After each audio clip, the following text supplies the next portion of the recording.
کیا کبھی سوچا ہے وہ لمحہ کیسا ہوگا جب ہم دنیا سے جا رہے ہوں گے، جب ہم اپنے آس پاس کے چہروں کو آخری بار دیکھ رہے ہوں گے، جب ہماری سانس اکھڑ رہی ہوگی، جب جسم ٹھنڈا ہو رہا ہوگا اور روح آہستہ آہستہ جسم سے نکل رہی ہوگی۔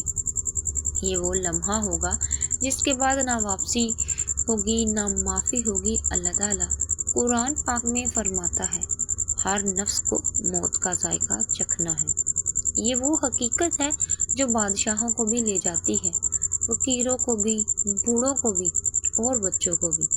موت کسی کو مہلت نہیں دیتی۔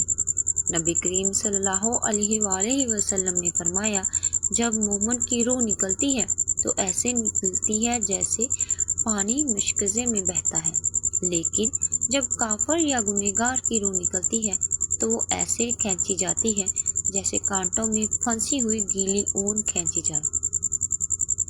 سوچے، اگر ہم نے گناہوں کی زندگی گزاری، اگر ہم نے نمازیں چھوڑی، اگر ہم نے ماں باپ کو رلایا، تو کیا ہماری روح آسانی سے نکلے گی؟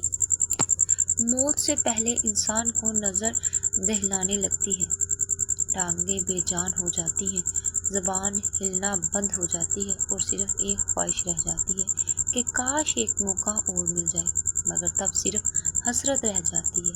لیکن اگر ہم اب بھی سنبھل جائیں تو اللہ بڑا مہربان ہے۔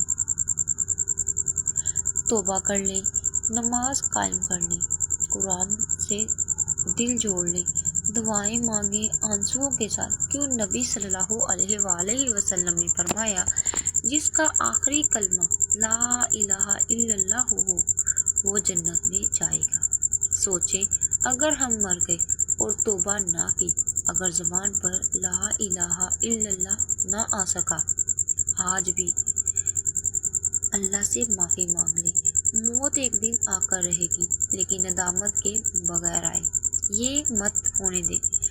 اگر یہ ویڈیو آپ کے دل کو اچھی لگی ہو تو ایسے شیئر کیجیے، کسی کا دل جاگ گیا ہو تو شاید یہ آپ کی نجات کا ذریعہ بن جائے۔